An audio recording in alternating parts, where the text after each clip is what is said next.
Hey everybody, hope you're doing good. And it is January 24th on the Morning Devo with Bo. Bo Willette's my name. You could always check out the archives at my YouTube channel at Bo Willette, which is right there. These are my morning Devos. I get to air them out to you and go through the Bible. That's the cool thing about doing devotions is you could just literally just do them any way you kind of want to do them. A lot of people jump around the Bible, do different readings, different things like that, kind of all over the place, and then other people just simply go through the Bible, and that's one of me. I just go through the Bible. That's one of the ways that I've learned over the years to get a lot of answers is just simply by reading the text. And so we're in the book of Proverbs, wisdom literature. That's the kind of wisdom this is. Hey, pay attention, kids, kind of thing, right? Now, just remember, everything we read about the Proverbs, the wisdom that we get from this, the writer of this book didn't quite do it all, right? No, he failed miserably. And it's a good lesson for us too, right? So a lot of times we tend to think that people that were used to write the scriptures actually did everything they wrote. And that's not the case. Remember, the Bible is written, it says, by the Spirit of God. Right. So he used people. And that's what the scripture says, holy men. So people set apart by God were used to write these books. But when we start thinking that, hey, they had it all together too, we're saying something that the Bible just doesn't say. There are a few people in the Bible that we could list off that really, lived a real righteous life, we could say. But we know that they too needed saving like anybody else. So Solomon, smartest guy in the world, writing, right? Some great wisdom literature. Good stuff for us too. Pay attention, right? Don't go over there. Don't go over here. Listen to what I gotta say. That was chapter 1. So let's see what chapter 2 is all about. Okay? Hey Bob, hope you're doing good. Mike, what's happening? Patty, hope you're doing well as too. So chapter 2, the benefits of wisdom. So we can get in there. My child, listen to what I say and treasure my commands. Tune your ears to wisdom and concentrate on understanding. Okay, so it's written to a kid. Isn't that interesting? How many of you guys remember that? That the Proverbs are from father to son, right? A lot of us go, man, I didn't even know that. Like, it was written to the kids. Yeah, this is like children's ministry. Yeah, we're the children, right? You might be thinking that, yeah, we kind of are, aren't we? It says, tune your ears to wisdom and concentrate on understanding. Again, about the ear, right? Listen. Cry out for insight and ask for understanding. Hey, God, why is this? Why is that? Nothing's wrong with asking questions. Hey, it's okay to ask questions, right? Cry out for insight. Ask for understanding.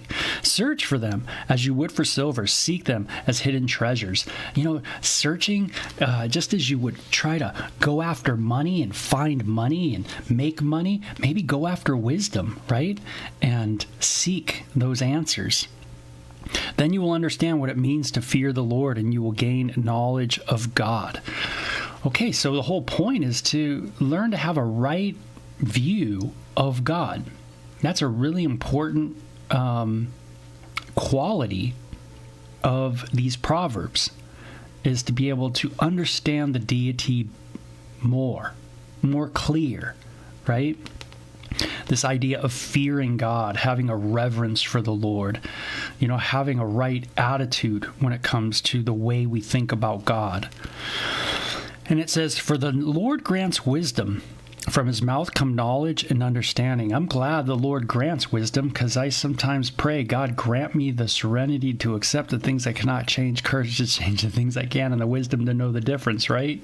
You might be praying that kind of prayer too at times. But Lord, grant me that wisdom that I need. Maybe that's a prayer for you this morning.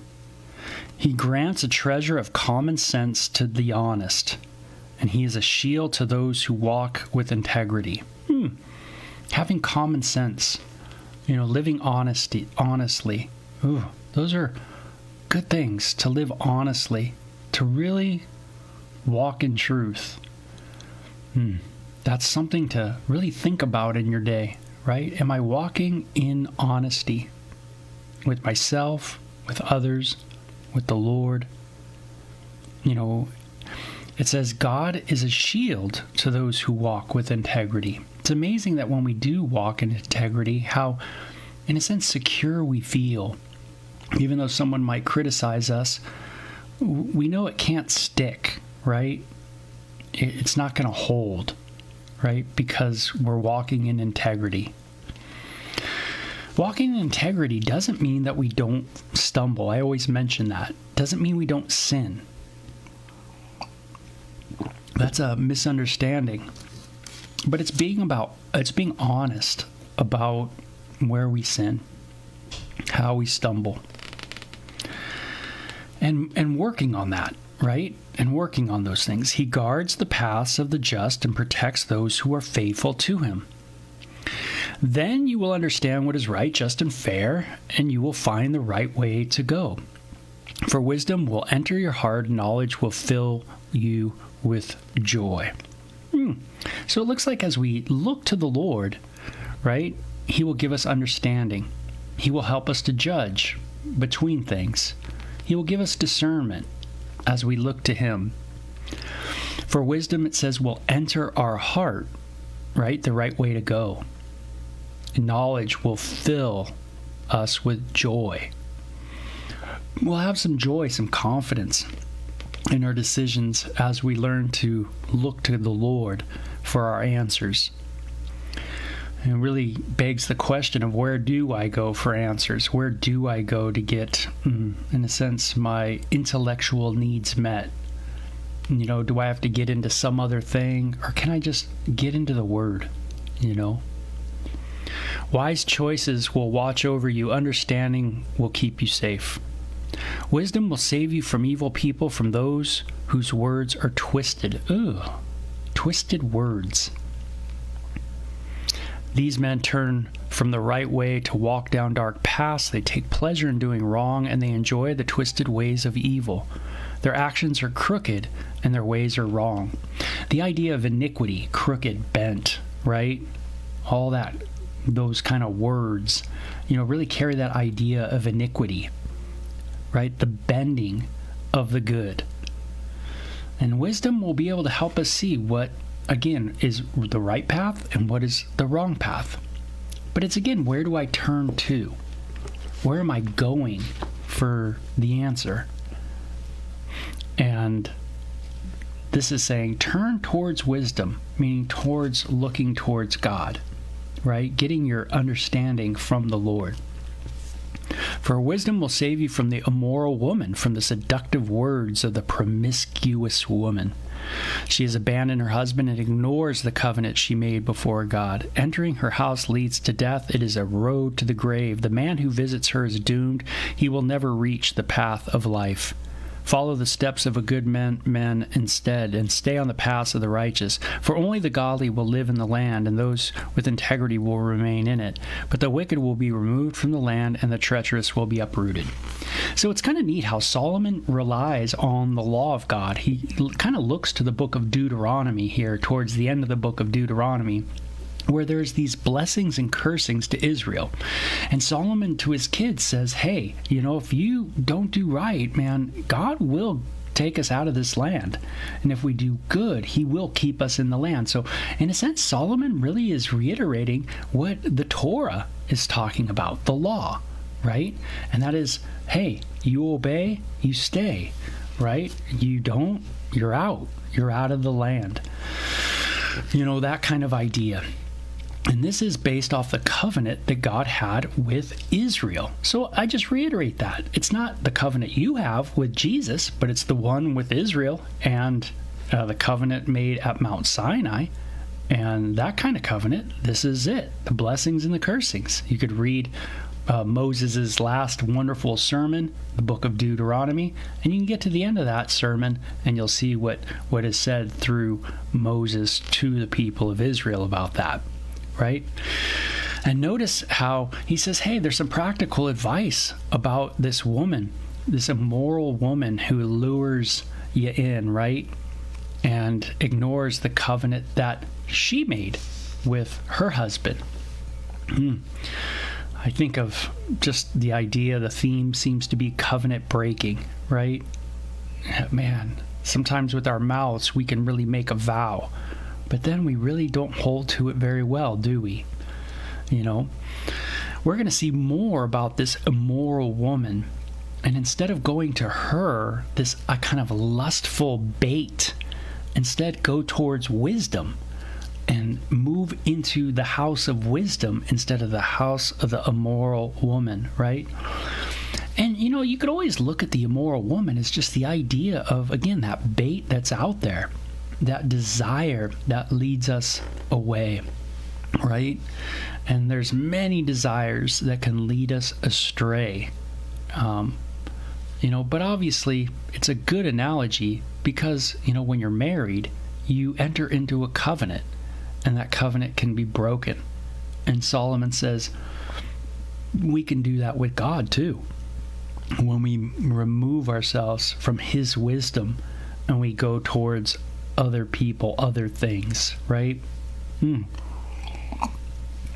Oh, such a nice chilly looking day that you just want to drink something warm, huh? So sorry I keep drinking, but it just seems like a good day to do it. I got myself a little bit of decaf, so I'm a decaf guy. So 3, let's get into chapter 3 and see what that has to say. So Bob says, one thing I struggle with is knowing when God is giving the wisdom I prayed for, when it's just my flesh telling me what it wants to hear. So true, right? And then we have to compare it to what the word says. Is that really, what I'm getting in my prayer time, is that really line up with the scriptures? Is it really directed, especially towards, the big 10? Is it really about not having idols? Is it really about, seeking the Lord, that Sabbath, that rest in the Lord? Is it really about honoring mom and dad? Is it not stealing, not committing adultery? Sometimes just lining up, what we think to be answers with the 10 Commandments can help us to kind of go, oh yeah, I see, I am on the right track, or I'm not on the right track, So, trusting the Lord, chapter 3. It says, my child, never forget the things I have taught you. Store my commands in your heart. Again, right? You see the whole point of the Proverbs. Parents to children, right? These are some things to think about. Principles, overall principles to think about, right? Store my command in your heart. If you do this, you will live many years, and your life will be satisfying. Never let loyalty and kindness leave you. Tie them around your neck and as a reminder. Hey, there's a blessing to holding fast to the words that Solomon's saying right to his kid. He says, man, if you hold on to these, man, your life's going to be way better, than if you just go and do your own thing. Think of how many of us as teenagers just go and do our own thing, right? We don't really listen to much wisdom, right? We just kind of tend to roll in our direction. And boy, there's some bumps and bruises along the way, is there not? Where instead of maybe listening to someone, we just went and did it. And yeah, we have the experience. Yeah, we have the t-shirt. But boy, it has come with a price, right? It's come with a lot of emotional price, sometimes physical price, loss of lives, right? Our friends pass away, drinking too much, driving, killing themselves, suicides. I mean, all of us have a lot of stories to share. And that some really difficult moments in life that stay with us our whole life, right? And Solomon's saying, hey, let's not go that way. There's much longer, better life, satisfying life, if you listen, right? So you can see that if you're dealing with teenagers, Solomon was too, it sounds like. Listen. He says, never let loyalty and kindness leave you. Tie them around your neck, right? Like a reminder. Loyalty and kindness. Whoa, those are two things I can ask a question about. And that is, how is my loyalty and how is my kindness? Have I really been loyal to those who have been good to me? Have I been faithful to them? Have I thought kindly about them? What has been in my heart towards people? Is loyalty and kindness, a part of my character build, my qualities? Is that something people can say about me, that I am loyal and kind? It says, write them deep within your heart. Man, let me dwell with that. Let me have that sink in my mind. It says, then you will find favor with both God and people. It'll help you out with people to be loyal and kind, right? And you will earn a good reputation if you're loyal, hardworking, right? Faithful. That's kind of the idea there. Trust the Lord with all your heart and do not depend on your own understanding. Seek His will in all you do, and He will show you which path to take. Beautiful, right? One of the most famous, probably, passages in the Bible. Proverbs 3, 5, and 6, right? Don't depend on your own understanding. Maybe that's what I do way too much, is I think of my own understanding instead of really just looking to the Word and seeking the understanding from the Scriptures. God, help me to understand your Word. Help me to understand your will better. And really seek out the Word for the answers. It says, don't be impressed with your own wisdom. Instead, fear the Lord and turn away from evil. I love that. Don't be impressed with your own wisdom. What a good one, right? How many of us are? Now, one thing I like to say about myself, and that is I'm not a very smart man. And I think that's very true. I'm not a super bright individual.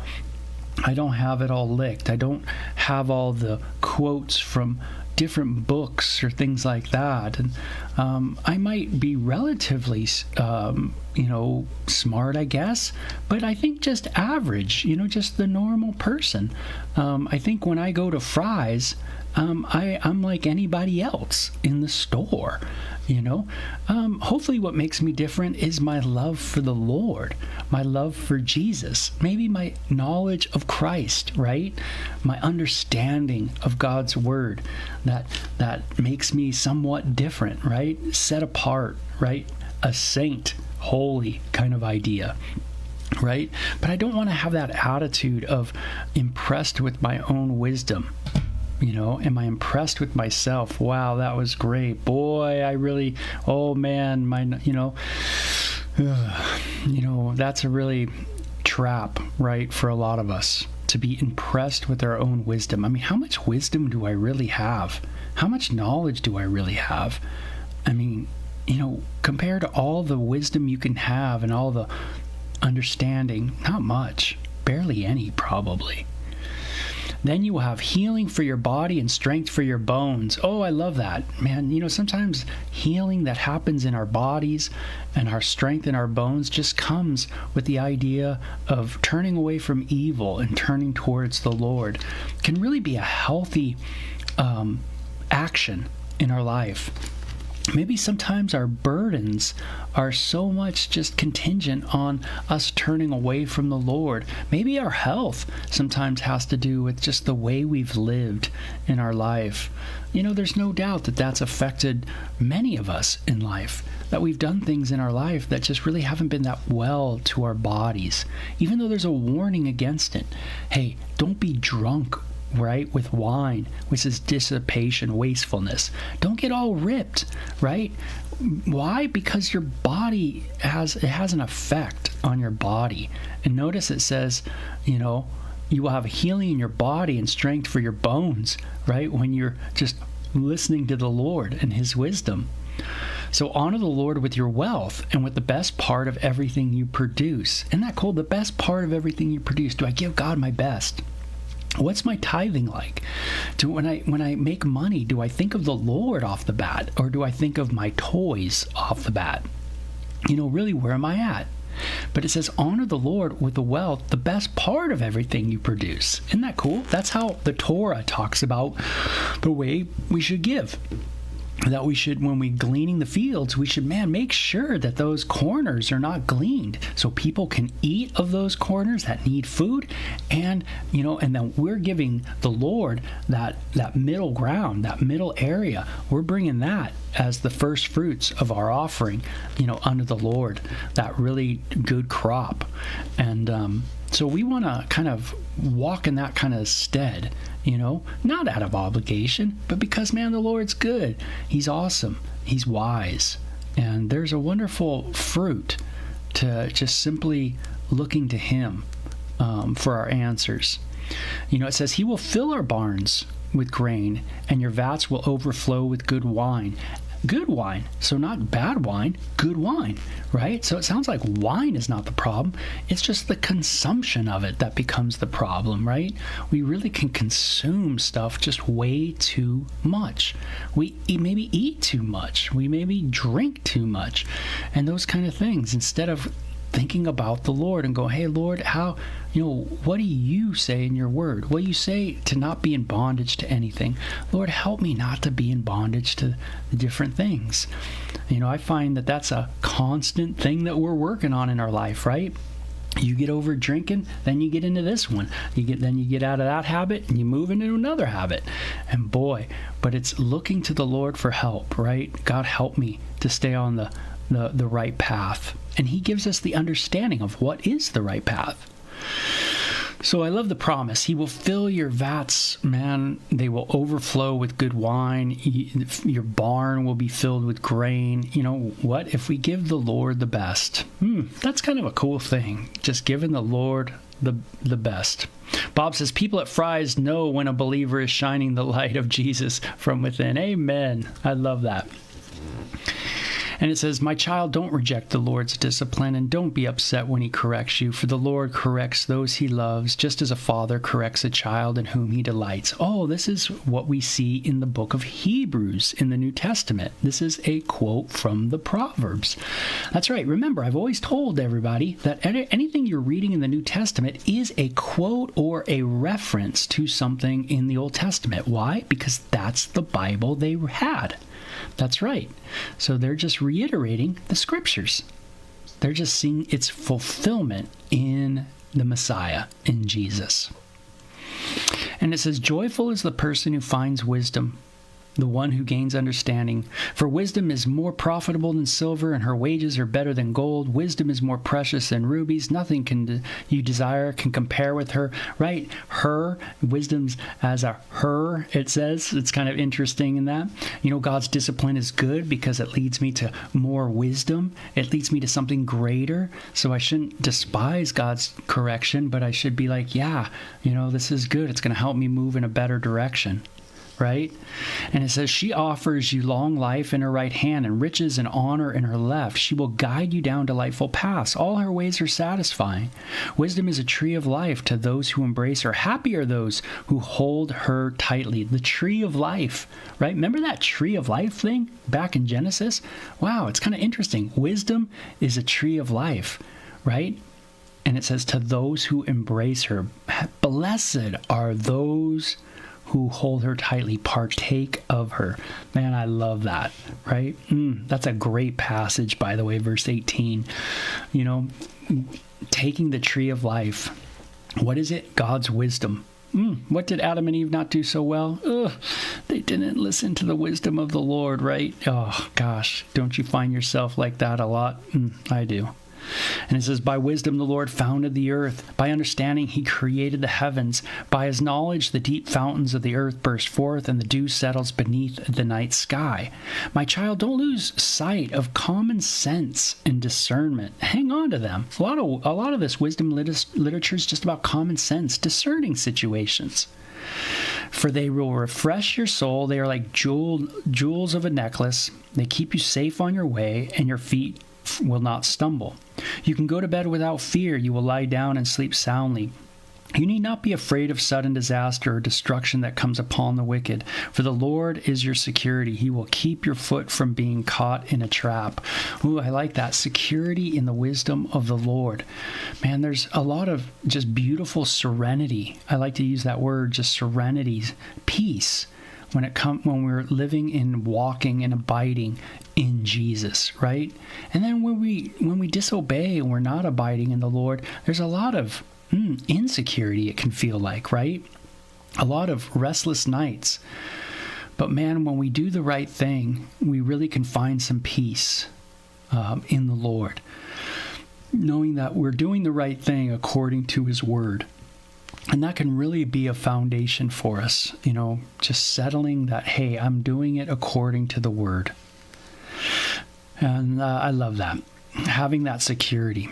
Do not withhold good from those who deserve it when it's in your power to help them. Ooh, what a good passage. Applicable, right? Don't withhold good from those who deserve it when it's in your power to help them. If you can help your neighbor now, don't say, I'll come back tomorrow and I'll help you. Do it right now if you can help out. You have to be observant to do that. You have to know your neighbors. You have to spend the time to get to know them, see how you can help them. That takes an investment. That might get you out of yourself a little bit, right? Don't plot harm against your neighbor, for those who live nearby trust you, right? Don't pick a fight without reason when no one has done you harm. Hey, son, don't get all crazy with people, right? Don't get all freaky. Right? Don't start criticizing someone, that's living right by you. Hey, we've known them for a while. They're good people. Be patient with them. Help them out. Right? Don't pick a fight. Such wicked people are detestable to the Lord, but he offers his friendship to the godly. Sometimes we have people in our family that seem like they pick a fight all the time, right? It seems like it's always something. They just can't be at peace. Can't live at peace. There's always a picking of a fight without reason when no one's even done you any harm. It says, the Lord curses the house of the wicked, but he blesses the home of the upright. The Lord mocks the mockers, but is gracious to the humble. The wise inherit honor, but fools are put to shame. Kind of these wonderful just principles, right? Walking with the Lord, there's a blessing, all right? The Lord will mock the mockers, right? But he's gracious to the humble. He resists the proud, but gives grace to the humble. Am I walking humbly? Am I walking upright, looking to the Lord? And it says, the wise inherit honor, but fools are put to shame. To be honorable, to walk in wisdom. There's something to that where people go, hey, that person's a wise person. They're thoughtful. They think through it. They're looking in their mind of, hey, how can I obey the Lord? And there's some wonderful fruit to that. So very cool, 2 Proverbs. Love them. Very neat. It's our P30X Proverbs challenge for sure. So I hope you got some cool stuff out of those, and there's a lot of good practical things too. Giving the Lord our best. I loved that. I love the idea of not withholding anything good to those when we can do it. To really seek out to kind of use the opportunities that we have, to really look for opportunities to help out people. I love that kind of idea as well. So, but there's a lot of good things, staying away from certain things, comparing things to the Word of God. You can see the discernment and, that kind of idea that Solomon's having with his kids, that his son, that kind of ideas like this will help you discern, don't pick a fight. Don't, these kind of things, it's great. Just so many good practical things to think of throughout the day. And of course, we went over one of the most famous passages, right? And what was that? 3 and 5 and 6. Trust in the Lord with all your heart. Another amazing passage, right? Lean not on your own understanding. Hey, man, maybe I don't understand, but Lord, you understand. And I'm going to look to your word to guide. So, have you ever tried to find the will of the Lord? Well, Proverbs is a great book to help us to stay focused on really a challenge to seek God, to really look to his word, to look to his scriptures for what God's saying and to us, what we ought to do, what we should do, and really the things we need to move away from. Knowing his correction is right, it's good, right? That's all from the Proverbs we read today. So pretty cool stuff. For sure. So enjoy your drink, your coffee, or whatever you got this morning, and enjoy the day. It's nice and cool. It's beautiful out there. And I hope the best for everybody. You guys take care. Bye-bye.